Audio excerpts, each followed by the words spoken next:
Assalamualaikum warahmatullahi wabarakatuh. Perkenalkan, nama saya Julia Mujaim, NPM 073825110664 dari kelas B, Program Studi Teknik Pertambangan. Baik, pada video ini saya akan mempresentasikan materi geologi dasar dengan judul tektonik lempeng, geologi struktur, alat-alat yang digunakan di lapangan, dan stratigrafi. Baik, kita masuk pada materi 1, yaitu tektonik lempeng. Tektonik lempeng adalah teori ilmiah dalam bidang geologi yang menjelaskan bahwa lapisan luar bumi atau litosfer terbagi menjadi beberapa fragmen besar, terbentuk lempeng yang terus bergerak secara perlahan di atas lapisan yang lebih lunak atau astenosfer. Poin-poin dari tektonik lempeng yaitu struktur litosfer, mekanisme pergerakan, jenis batas dan interaksi lempeng, dampak geologi. Kesimpulan pada teori tektonik lempeng adalah bahwa permukaan bumi merupakan sistem yang dinamis di mana kerak luar atau litosfer terus bergerak dan berubah secara konstan. Dan kita masuk pada materi kedua, yaitu geologi struktur. Geologi struktur adalah cabang ilmu geologi yang mempelajari bentuk, susunan, dan struktur internal batuan, khususnya mengenai deformasi atau perubahan bentuk dan posisi pada kerak bumi. Ilmu ini menganalisis bagaimana tenaga tektonik dari dalam bumi menyebabkan batuan melengkung, retak, atau bergeser selama jutaan tahun. Adapun jenis struktur geologi yaitu struktur primer, terbentuk bersamaan dengan proses pembentukan batuan seperti bidang berlapisan pada batuan sedimen atau struktur aliran pada batuan beku. Ilmu ini menganalisis bagaimana tenaga tektonik dari dalam bumi menyebabkan batuan melengkung, retak, atau bergeser selama jutaan tahun. Adapun tujuan dan manfaat. Tujuan utama mempelajari geologi struktur adalah untuk mengkonstruksi sejarah deformasi batuan guna memahami tegangan atau stres dan regangan atau strain yang pernah terjadi. Manfaat praktisnya pada 2025 meliputi eksplorasi sumber daya atau menemukan jebakan minyak bumi, gas alam, dan mineral ekonomis. Yang kedua yaitu mitigasi bencana, memprediksi potensi gempa bumi dan tanah longsor dengan memetakan jalur patahan aktif.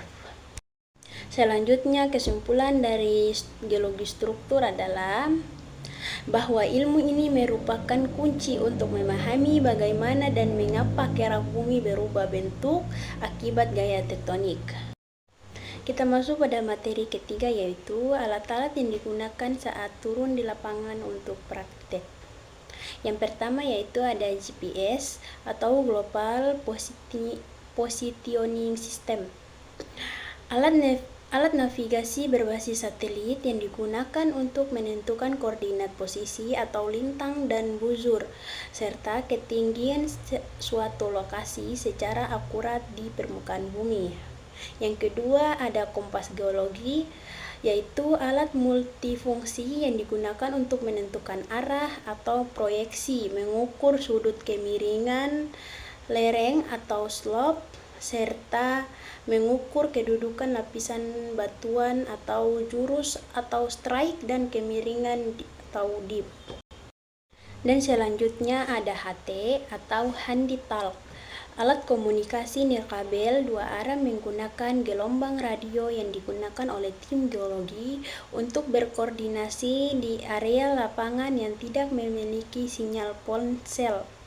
Dan yang terakhir ada palu geologi, alat utama untuk mengambil sampel batuan, terdiri dari dua jenis, yaitu palu peak point atau ujungnya runcing dan untuk batuan keras atau masif seperti batuan beku, dan palu chisel point atau ujungnya pipih untuk batuan berlapis seperti batuan sedimen.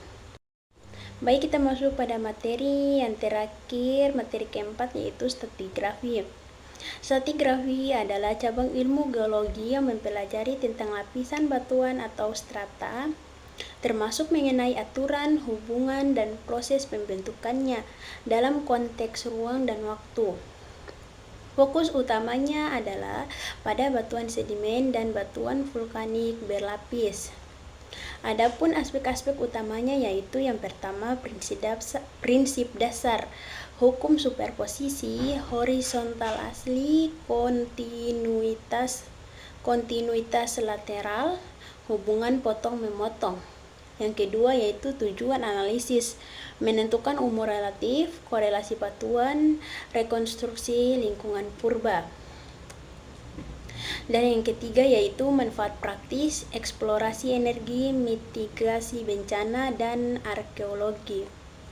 Baik, kesimpulan dari materi keempat tentang stratigrafi yaitu adalah bahwa ilmu ini merupakan cara bagaimana para ahli geologi untuk membaca sejarah bumi melalui urutan lapisan batuannya. Baik, mungkin itulah presentasi yang dapat saya berikan tentang materi geologi dasar. Lebih dan kurangnya saya mohon maaf. Wabillahi taufiq wal hidayah. Wassalamualaikum warahmatullahi wabarakatuh.